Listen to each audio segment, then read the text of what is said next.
வருண் என்ன கஸ்டடியில் விசாரிக்கும் போதும் ஃபெலிக்ஸ் கூட நீ போய் பேசக்கூடாதுன்றதான் கண்டிஷன். ஃபெலிக்ஸ் கூட நீ போய் பேசாமல் இரு, நான் சொல்கிறதெல்லாம் கேளு, உன்னை நான் நல்லா பார்த்துக்கிறேன். அதாவது திமுக இவ்வளோ பேர் செய்ய முடியாததை இவர் செய்யலாம், அவனை நான் கண்ட்ரோல் வச்சுக்கிறேன் பாருங்கன்ட்டு. அதே போல தான் கட்டுப்பாட்டில் வைத்திருப்பதாக நினைத்து கொண்டு பேசி கொண்டிருந்தார். நான் சிறையிலேருந்து வெளியே வந்த பிறகு கூட ஏதாவது உதவி நான் கேளு அப்படின்னோடனே நான் போய் ஃபஸ்ட் இன்டர்வியூவே ஃபெலிக்ஸ் தானே கொடுத்தேன். கொடுத்தோடனே தெரிஞ்சு போச்சு, என்ன நம்ம இவ்வளோ தூரம் சொல்லி அனுப்புகிறோம், போய் மொதல் இன்டர்வியூ அங்கே போய் கொடுக்குறானோடனே அப்புறம் புரிந்து கொண்டிருப்பார் நான் யார் என்பதை.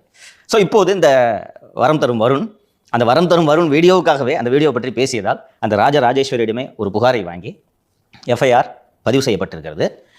திருச்சியில் இந்த எஃப்ஐஆர் பதிவு செய்வதற்கான காரணம், என்ன அரெஸ்ட் பண்ணால் ஒரு மாதத்துலையோ 20 நாள்லையோ நீதிமன்றம் ஜாமீன் விட போகிறது. ஆனால் இதை பயன்படுத்தி இந்த ஆஃபீஸில் இருக்கிற கேமராமெல்லாம் வந்து தூக்குறது தான் வருண்குமாரோட திட்டம். நான் முன்ஜாமீன் கோரப்போவதில்லை, வந்து கைது செய்வதானால் கைது செய்யட்டும். மக்கள் பார்த்து கொண்டிருக்கிறார்கள்.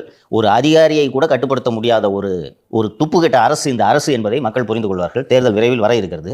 இந்த கைது நடந்தால் இதற்கான விளைவையும் விடியல் அரசு தான் கொடுக்க போகிறது என்பதையும் அவர்கள் உணர்கிறார்களோ இல்லையோ மக்கள் உணர வைப்பார்கள்.